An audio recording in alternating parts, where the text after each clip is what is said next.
हे पहा, आपण इयत्ता 11वी मध्ये दुसऱ्या प्रकरणाला सुरुवात केलेली आहे। या ठिकाणी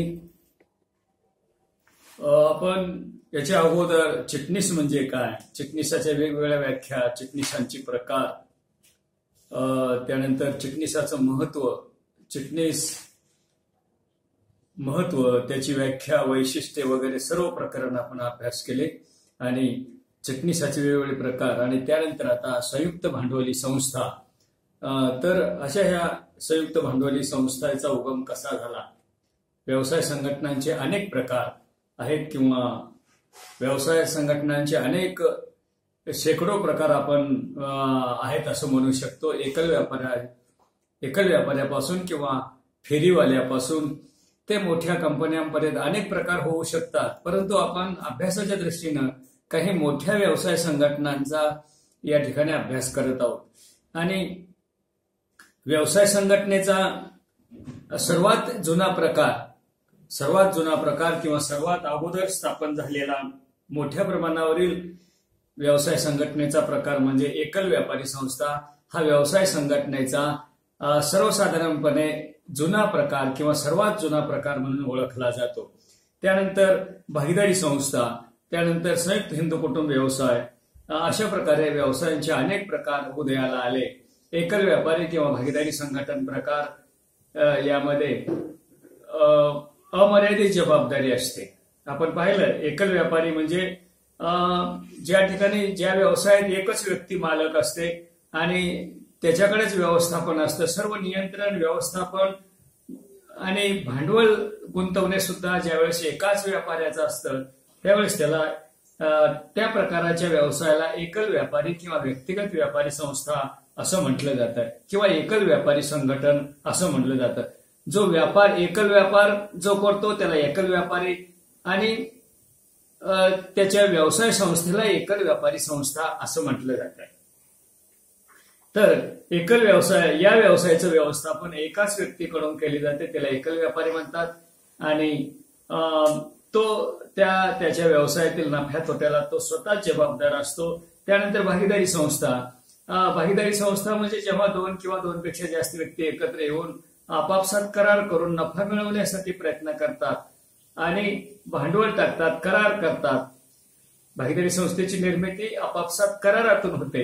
त्यापेक्षा एकल व्यापाऱ्यापेक्षा थोडा मोठा व्यवसाय करायचा असेल तर भागीदारीमध्ये तो व्यवसाय केला जातो आणि त्यामध्ये भागीदारी कायद्यानुसार कमीत कमी 2 ते जास्तीत जास्त 20 व्यक्ती एकत्र येऊन तो व्यवसाय भागीदारीचा असेल तर 10 व्यक्ती, 2 ते 10 किंवा जनरल व्यवसाय असेल तर 2 ते 20 व्यक्ती एकत्र येऊन आपापसात करार करून नफा आणि तोटा यांचं प्रमाण ठरवून आणि त्या नफा तोटा प्रमाणात झालेलं नुकसान भरपाई करून घेण्याचं मान्य करतात, कराराप्रमाणे कामं करतात, व्यवसाय करतात, त्याला भागीदारी संस्था म्हणतात। आणि अशा प्रकारे आणि संयुक्त हिंदू कुटुंब व्यवसाय हा भारतातच आढळणारा प्रकार आहे। आपले सर्व जे भारतातले कुटुंब आहेत तुमचे आमचे, हे सुद्धा आपण आपल्या कुटुंबाचा काहीतरी व्यवसाय करतो आणि या व्यवसायातून आपला उदरनिर्वाह आपल्या कुटुंबाचा करण्याचा प्रयत्न करतो, त्याला संयुक्त हिंदू कुटुंब व्यवसाय असं म्हटलं जातं। आपण पाहिले, एकल व्यापारी किंवा भागीदारी संस्था हे त्यांना कायद्यानं स्वतंत्र अस्तित्व नाही किंवा त्यांची जबाबदारी अमर्यादित आहे किंवा त्यांना कायमचं अस्तित्व नाही, अशा अनेक अडचणी किंवा दोष यामध्ये आहेत। ते लहान व्यवसाय करण्यासाठी उपयुक्त आहेत, परंतु यापेक्षा जर मोठा व्यवसाय करायचा असेल, देशाच्या किंवा आपल्या समाजाला जर गती द्यायचा असेल किंवा औद्योगिक क्रांतीमध्ये नवीन उदयाला आलेला प्रकार म्हणजे संयुक्त भांडवली संस्था। आणि या संयुक्त भांडवली संस्था या मोठ्या प्रमाणावर या ठिकाणी या प्रकारामध्ये आपल्याला व्यवसाय करता येतो। ज्या संस्थेची निर्मिती कंपनी कायदा 1956 किंवा त्यानंतर आताचा कायदा 2013 नुसार एखाद्या व्यवसायाची स्थापना, प्रवर्तन, नोंदणी, भांडवल उभारणे आणि व्यवसाय प्रारंभ दाखला मिळवून एखादा व्यवसाय कंपनी कायद्याने स्थापन झाला असेल तर तिला संयुक्त भांडवली संस्था असं म्हटलं जातं.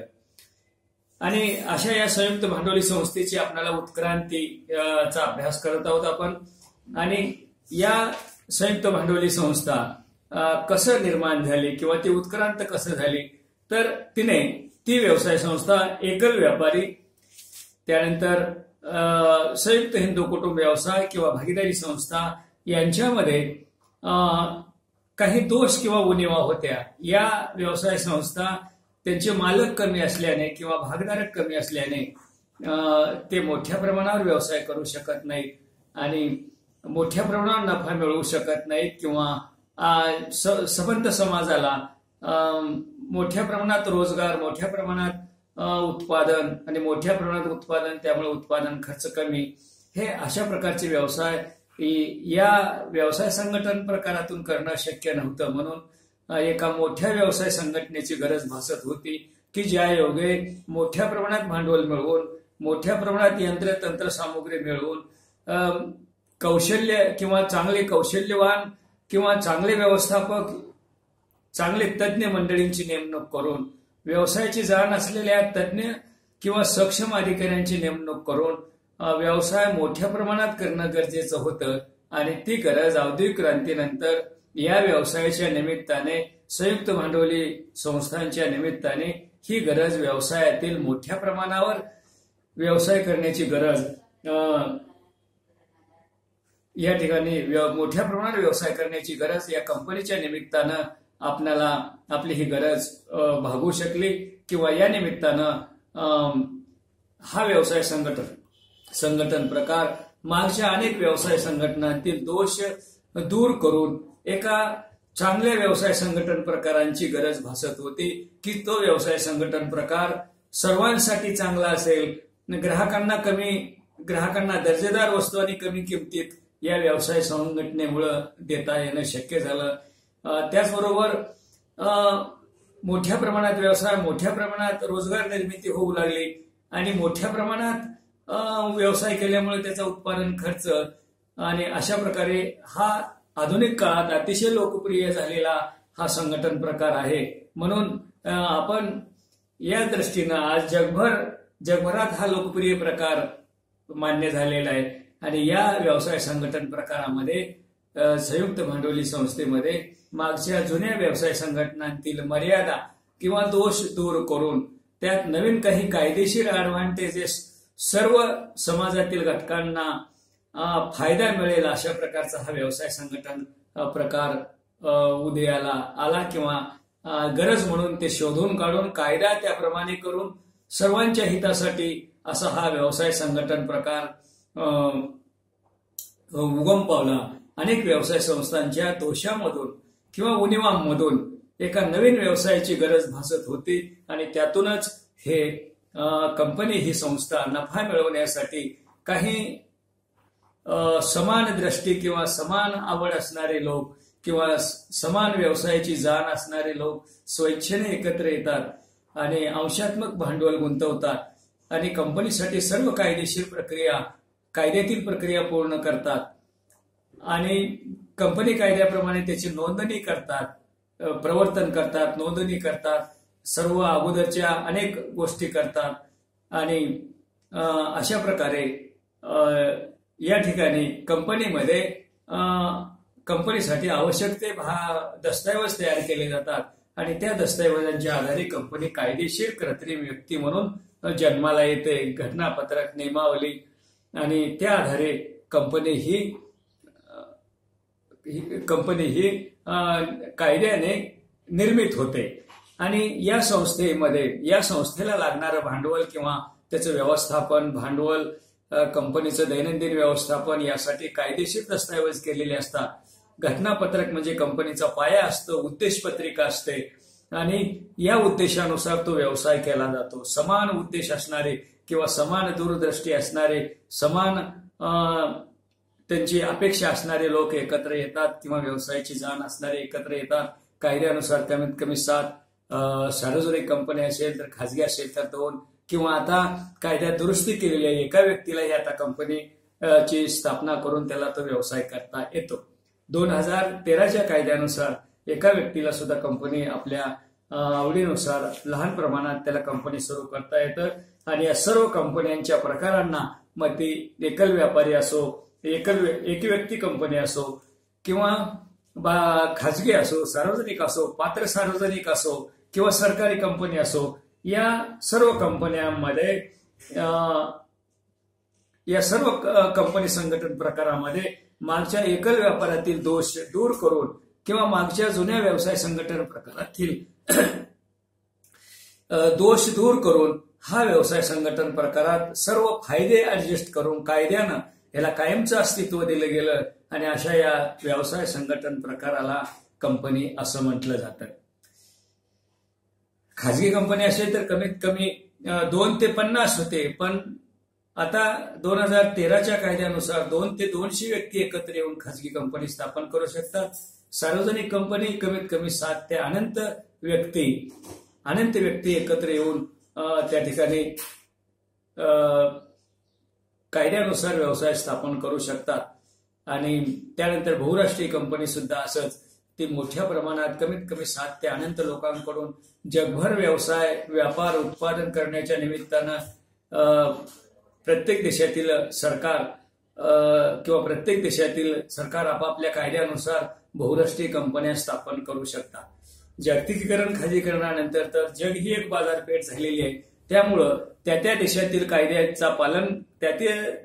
कायद्यांचं पालन करून कंपनी स्थापन करता येते. तर अशा प्रकारे आपण पाहिलं की कंपनीची उत्क्रांती कशी झाली. तर या ठिकाणी एकल व्यापारी मोठ्या प्रमाणात भांडवल देऊ शकत नव्हता, मोठ्या प्रमाणात व्यवस्थापन देऊ शकत नव्हता किंवा तो व्यवस्थापन करून नियंत्रण करण्यास कमी पडत होता, म्हणून मोठ्या प्रमाणावर व्यवसाय करण्याची गरज भासत होती. आणि त्याचबरोबर एकल व्यापाऱ्याला कायमचं अस्तित्व नसतं, अमर्यादित जबाबदारीची सतत टांगती तलवार त्याच्या डोक्यावर असते आणि तेच गुणवैशिष्ट्य भागीदारी संस्थेमध्ये पण आहेत आणि संयुक्त हिंदू कुटुंब व्यवसायामध्ये पण अशाच प्रकारच्या उणीवा आहेत.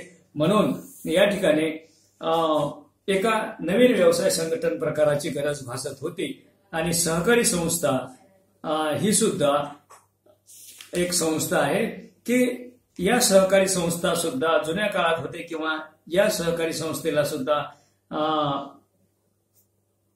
या सहकारी संस्थेचं उद्दिष्ट नफा मिळवणं नसतं, फक्त सभासदांचं कल्याण साधणं असतं. सभासदांची त्या विशिष्ट आर्थिक गटातील लोक कमीत कमी 10 व्यक्ती एकत्र येतात आणि कायद्यानुसार स्थापन करतात आणि आपल्या संस्थेतील सभासदांना सेवा पुरवण्यासाठी ही संस्था स्थापन केली जाते.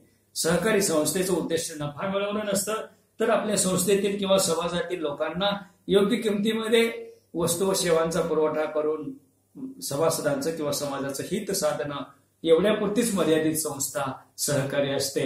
मग परंतु हे झाले एकल व्यापार, भागीदारी संस्था, संयुक्त हिंदू कुटुंब व्यवसाय, सहकारी संस्था, हे यांचं उद्दिष्ट हे सहकारी संस्थेतून नफा मिळवणं उद्दिष्ट नसतं. एकल व्यापारी आणि भागीदारी संस्था आणि संयुक्त हिंदू कुटुंब व्यवसाय हे मोठ्या प्रमाणात व्यवसाय करू शकत नाहीत, म्हणून एका वेगळ्या स्वतंत्र किंवा अष्टपैलू व्यवसाय जो आपण म्हणतो किंवा सर्व गुणसंपन्न अशा व्यवसाय संघटनेची गरज भासत होती की ज्याचा स्वतंत्र कायदा करून अर्थव्यवस्थेला, देशाला किंवा संबंध समाजाला मोठ्या प्रमाणात वस्तू व सेवांचा पुरवठा करून मोठ्या प्रमाणात रोजगार निर्मिती, मोठ्या प्रमाणात यंत्रतंत्रांचा कौशल्यांचा वापर करून मोठ्या प्रमाणात तज्ज्ञ लोकांची नियुक्ती करून मोठ्या प्रमाणात व्यवस्थापन करून मोठ्या प्रमाणात परिणामकारक व्यवस्थापन करून जास्तीत जास्त नफा मिळवायचा होता, मोठ्या प्रमाणात भांडवल मिळवायचं होतं.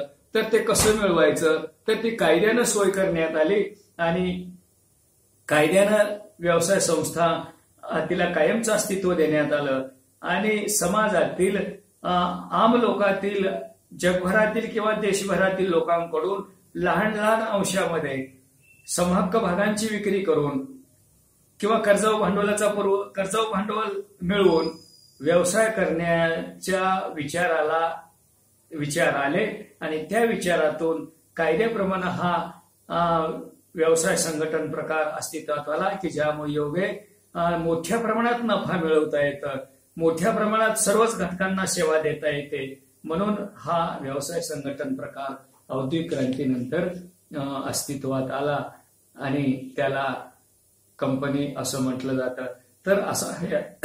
तर असा संयुक्त भांडवली संस्था किंवा जॉईंट स्टॉक कंपनी किंवा कंपनी हा व्यवसाय संघटनेचा एक उत्कृष्ट प्रकार आहे की जो आधुनिक उद्योग व्यवसायाच्या गरजा पूर्ण करण्यास सक्षम आहे. पहा, याला काय म्हणलं, हा एक उत्कृष्ट तर प्रकार आहे, परंतु आधुनिक काळातील उद्योग व्यवसाय यशस्वी करण्याच्या सर्व गरजा पूर्ण करण्याचा तो एक उत्तम प्रकार आहे. म्हणून संयुक्त भांडवली संस्थेचा उगम झाला. हा एक व्यवसाय जगतामध्ये व्यवसाय करण्याचा पूर्ण किंवा व्यवसायाच्या सर्व गरजा भागवून मोठ्या प्रमाणात नफा, मोठ्या प्रमाणात उत्पादन किंवा वितरण किंवा मार्केटिंगमध्ये कंपनी निघू शकते. तर अशा या व्यवसाय करण्याचा एक सक्षम प्रकार म्हणून याला ओळखलं जाऊ लागलं. व्यवसायाची कार्य, व्यवसाय म्हणजे सतत चालला पाहिजे, कायमस्वरूपी चालला पाहिजे आणि तो व्यवसाय कायमस्वरूपी चालण्यासाठी कंपनी हा व्यवसाय संघटन प्रकार उपयुक्त ठरतो असं व्यवसाय जगतातील लोकांच्या किंवा तज्ज्ञांच्या लक्षात आलं. त्यांनी कायदा केला आणि हा व्यवसाय संघटन प्रकार अस्तित्वात सर्वप्रथम इंग्लंडमध्ये त्या ठिकाणी महासत्ता होती. त्यांनी कंपन्या स्थापन केल्या, जगभर संपत्ती मिळवली आणि जगभर महासत्ता म्हणून राज्य केलं. त्यांनी आपल्या भारतावर राज्य केलं. येता येता त्यांनी कंपन्या भारतात घेऊन आल्या आणि त्या कंपन्याच्या सहाय्याने त्यांनी इथं व्यापार केला, राज्यकर्ते बनले आणि मग आपण त्याच्याकडून स्वातंत्र्य घेतलं. त्यांच्याकडून स्वातंत्र्य मिळाल्यानंतर आपण तशाच प्रकारच्या कंपनी कायदा 1956 निर्माण केला आणि आपण ही आपल्या देशाचा विकास करण्यासाठी या व्यवसाय संघटनेच्या प्रकाराची खास धरली आणि या व्यवसाय संघटनेच्या प्रकाराची सुरुवात भारतामध्ये 18व्या शतकात झाली. परंतु अलीकडील काळात विविध प्रकारच्या संयुक्त भांडवली संस्था स्थापन झालेल्या आपल्याला आढळून येतात. त्यानंतर अशा प्रकारच्या या संयुक्त भांडवली संस्था म्हणजे खाजगी, सार्वजनिक, सरकारी कंपनी मार्फत ही संयुक्त भांडवली संस्था निर्माण केली जाते. स्वातंत्र्यानंतर भारत सरकारनं आपल्या देशाचा विकास करण्यासाठी वेगवेगळे कायदे निर्माण केले. अगोदर भारतासाठी घटनापत्रक तयार केलं. त्या घटनापत्रकामध्ये देशाचं उद्दिष्ट निश्चित करण्यात आलं. देशाच्या विकासाची दिशा स्पष्ट करण्यात आली. देशातील सर्व जाती धर्मांच्या लोकांचा कल्याणाचा विचार करून घटना बनवली आणि त्याप्रमाणे कायदे करण्यात आले आणि त्याप्रमाणे भारत देशाचा राज्यकारभार किंवा सुरुवात झाला, विकासाला सुरुवात झाली. सुरुवातीला भारत स्वतंत्र झाल्यानंतर देशामध्ये पायाभूत सुविधा करण्यासाठी आपण सुरुवातीला सरकार पुढाकार घेतलं. देशाला समाजवादी किंवा देशाच्या पायाभरणी करण्यासाठी, देशाचं फाउंडेशन करण्यासाठी देशातील लोकांकडे भांडवल नव्हतं किंवा देशातील लोक सुशिक्षित नव्हते, म्हणून सरकारला अनेक महत्वाच्या क्षेत्रात उद्योग, सरकारी मालकी किंवा सरकारी कंपनी या नावाखाली सुरुवातीच्या काळात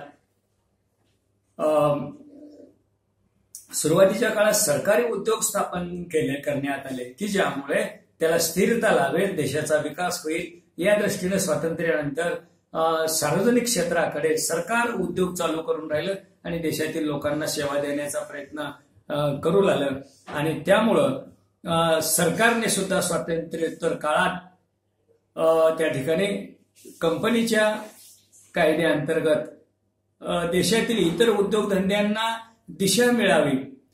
देशातील इतर उद्योगधंदे आपल्या बरोबरीनं आपलं बघून, सरकारी उद्योगाकडे बघून त्यांनी आपल्या समकक्ष आपल्या देशातील खासगी लोकांनी व्यवसाय सुरू करावेत म्हणून सरकारनं स्वातंत्र्यानंतर कंपनी कायदा केलं आणि सरकार स्वतःच्या मालकीचे उद्योग सरकारनं चालू केले आणि लोकांना रोजगार, उत्पादन.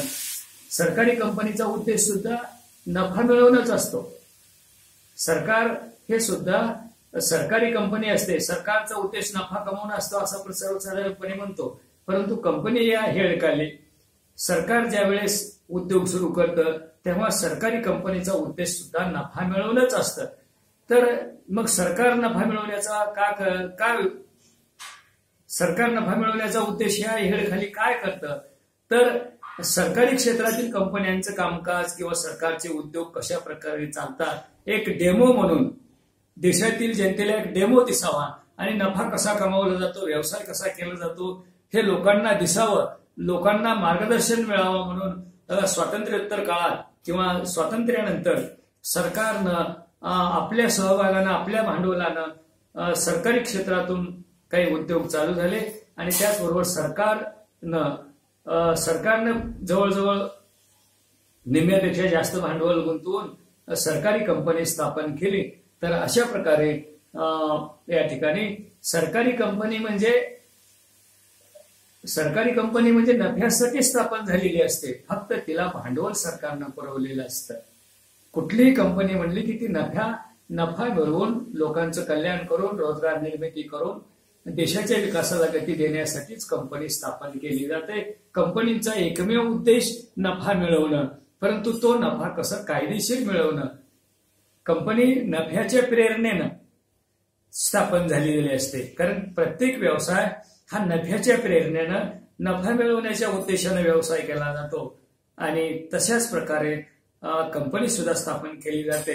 परंतु नवीन देश स्वतंत्र झालेला होता, देशामध्ये गरिबी होती, व्यवसाय क्षेत्र नव्हतं, म्हणून आता देशातील लोकांना कंपनी स्थापन करायला सांगावं तर देशातील लोकांना त्यामधलं ज्ञान नाही, बहुतांश लोक अशिक्षित आहेत आणि अशा वेळेस देशाची पायाभरणी करायची होती म्हणून सरकारनं सुद्धा सरकारी कंपनी कायद्याखाली नफा मिळवण्यासाठी सरकारनं भांडवल टाकून नफा मिळवण्यासाठी एक डेमो उद्योग म्हणून सरकारनं दाखवलं किंवा अत्यंत महत्वाचे जे उद्योग असतात देशाच्या संरक्षणाच्या दृष्टीनं, देशाचा विकास करण्याच्या दृष्टीनं की जे लोक खासगी करू शकत नाहीत अशा क्षेत्रामध्ये सरकारी कंपन्या उतरल्या आणि त्यांनी व्यवसायाला सुरुवात केली. अशा या उद्योगाला सरकारी कंपनी असं म्हटलं जातं. आता आपण संयुक्त भांडवली संस्थेंच्या किंवा कंपनीचा किंवा प्रमंडळाच्या विविध